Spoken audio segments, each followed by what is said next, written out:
자, 따라해봐. 자동차. 해봐. 자동차. 그렇게 하시면 안 됩니다. 안녕하세요. 언어육아 한결쌤입니다. 아이가 말이 느려서 고민이신 부모님들께서 자주 호소하시는 것 중에 하나가 우리 아이는 말을 안 따라해요. 어떻게 해야 말을 잘 따라할까요? 이렇게 아이가 말을 잘 따라하지 않아서 힘들다는 부모님들이 많이 계세요. 아이가 말을 잘하기를 바라는 마음에서 말을 유도해 보시려고 아이가 해야 할 말을 강조해서 들려주시고 아이한테 따라해보라고 유도하시는 걸 거예요. 그런데 그렇게 하시면 안 됩니다. 물론 절대로 그렇게 하시면 안 돼요. 큰일 나요. 이런 건 아니지만 아이에게 말을 따라하게 시키는 방식으로 언어 학습을 유도하시는 건 별로 효과적인 방법이 아닙니다. 이렇게 부모님들께서 아이를 위해서 해주신다고 하시는 건데 의외로 별로 도움이 되지 않는다거나 오히려 언어 발달에 방해가 될 수도 있는 잘못된 언어 자극 방식과 대화 패턴을 사용하시는 경우가 흔해요. 그래서 오늘은 아이의 언어 발달에 방해가 될 수도 있는 부모님들의 잘못된 말 습관들을 설명해 드릴게요. 첫 번째, 부모님의 잘못된 언어 자극 방법 중 하나는 따라해 유형입니다. 자, 따라해. 자동차 해봐. 자동차. 자, 따라해봐. 자동차. 해봐. 자동차. 이렇게 따라해라고 아이한테 말을 모방하게끔 요구하시는 경우가 엄청 많죠. 그런데 엄마가 따라하라고 하면 아이가 잘 따라하던가요? 사실 따라하라고 해도 잘 따라하려고 하지 않거나 오히려 입을 꾹 닫아버리는 경우가 더 많을 거예요.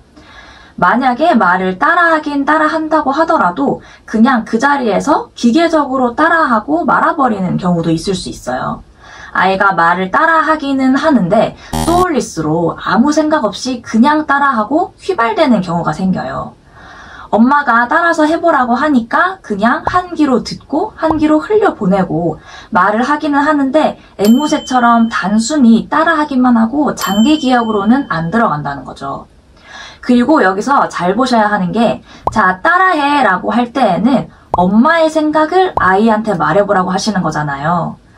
그런데 생각보다 아이들은 눈앞에 뭔가가 있더라도 의외로 다른 것에 더 관심을 두고 있을 수가 있어요.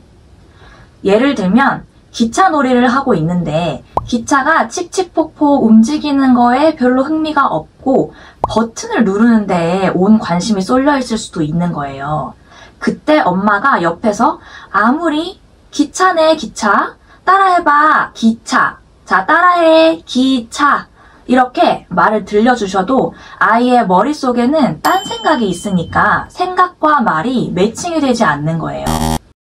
그렇기 때문에 엄마가 알려주시고 싶은 말을 무작정 아이한테 따라해보라고 하시기보다는 엄마가 아이의 시선이 어디에 있는지 또 무엇에 관심을 두고 있는지를 세심하게 잘 관찰하셔서 아이가 지금 하는 생각을 엄마가 읽어서 말로 들려줬을 때 모방도 훨씬 잘 나오고 학습도 훨씬 잘 됩니다.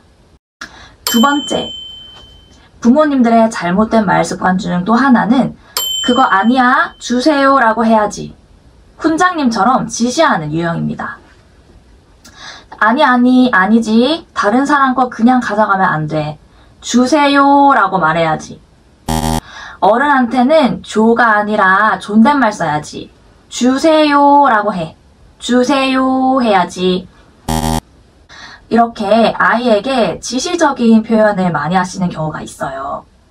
그런데 부모님께서 이렇게 지시적인 말투를 너무 자주 쓰시면 아이 입장에서는 늘상 잘못을 지적받는다는 느낌이 들 수도 있고 엄마는 자꾸 나한테 뭘 하라고 시킨다는 인상을 받을 수도 있죠.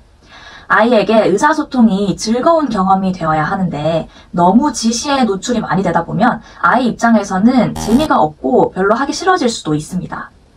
그리고 부모님들께서 아이가 현재 할 수 있는 것에 비해서 약간 과한 기대치를 갖고 아이가 하기에는 너무 어려운 걸 시키실 때도 있어요. 아까와 같은 상황에서 이제 막 말을 하기 시작한 한낱말 단계 정도의 아이가 처음에는 말없이 그냥 손을 뻗어서 물건을 가져가려고 시도했다가 엄마의 말을 듣고 줘 라고 말로 표현했다면 이건 잘한 거죠.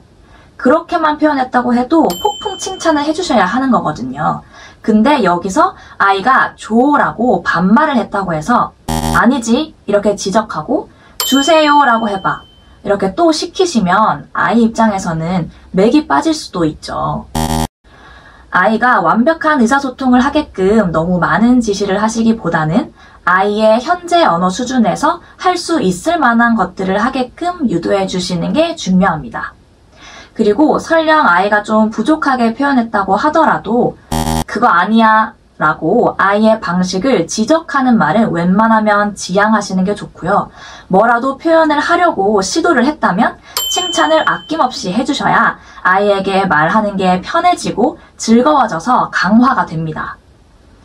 아이에게 필요한 말을 가르쳐주고 싶으실 때에는 뭐뭐뭐라고 해야지처럼 지시적인 표현은 최대한 줄여주시고 부모님께서 직접 그 상황에 적절한 말을 시범으로 보여주셔서 자연스럽게 아이가 따라해볼 수 있게끔 유도해주세요. 세 번째, 부모님의 잘못된 말 습관 중 하나로 질문 폭탄 유형도 아주 흔합니다. 누구야? 이거 뭐야? 이건 뭐야? 응? 이거 뭐야? 이거 알잖아. 이거 뭐야? 이렇게 아이에게 계속해서 질문을 하시는 경우도 자주 있어요. 아이의 말을 끌어내기 위한 시도로 질문을 흔히들 사용하시지만 정작 아이가 대답을 잘 하지 않는 경우도 많고 엄마의 연속적인 질문에 아이가 단답형 대화만 이어지는 형태의 의사소통은 사실 진정한 의미에서 대화라고 보기는 어렵겠죠. 평소에 부모님께서 주로 이게 뭐야? 처럼 질문으로만 아이에게 대화를 많이 걸게 되면 오히려 아이가 질문을 받지 않으면 스스로 자발화를 잘 하지 않는 부작용이 생길 수도 있고요. 아이가 다른 사람한테 말을 걸 때에도 평소에 엄마가 나한테 그랬듯이 질문으로밖에 말을 시작할 줄 모르는 경우도 생길 수 있습니다. 그러니까 스스로 말을 잘하고 대화를 잘하는 아이로 키우시고 싶으시다면 질문을 너무 남발하시는 건 피해주시는 게 좋겠죠. 아이에게 말을 끌어내실 때에는 꼭 의문사 질문이 아니어도 조금 더 자연스러운 맥락에서 아이의 말을 유도할 수 있는 기법들이 있어요. 그냥 의문사 질문보다는 A 줄까 B 줄까처럼 선택형 질문하기라든지 아이의 말을 따라서 말해주시는 앵무새 기법, 아이의 행동을 다 설명해주시는 중계방송 기법 등등 다양한 방법들이 있기 때문에 질문하기 외에 좀 더 효과적인 언어자극 방법들을 더 활발하게 사용해주시기 바랍니다. 이번 영상에서는 언어 발달에 별로 도움이 되지 않는 부모님들의 잘못된 말 습관 몇 가지를 얘기해봤어요. 기존의 부모님들께서 이런 부적절한 언어 자극만을 주로 제공하셨던 경우에 부모님께서 의사소통 방식을 바꾸시고 더 나은 언어 환경을 마련해 주시면 아이가 생각보다 아주 빨리 변화를 보이는 경우도 있어요. 오늘 알려드린 세 가지 유형을 확인하시고 혹시라도 언어 발달을 방해할 수 있는 말 습관을 가진 부모님들이 계시다면 영상을 참고하셔서 아이와 좀 더 나은 의사소통을 하시는데 도움을 얻으셨으면 좋겠습니다. 아이가 말을 하게끔 좀 더 자연스럽게 유도할 수 있는 언어 자극 기법들은 타링 온라인 클래스 말빠른 언어 육아 강의에서도 확인하실 수 있고요. 혹시 또 요청이 있다면 다음에 유튜브 영상으로도 찍어보도록 하겠습니다. 오늘 영상이 도움이 되셨다면 좋아요, 구독, 알람 설정 해주시고 다른 언어 육아 콘텐츠들도 많이 올려드릴 테니까 참고해주세요. 지금까지 언어 육아 한결쌤이었습니다. 감사합니다.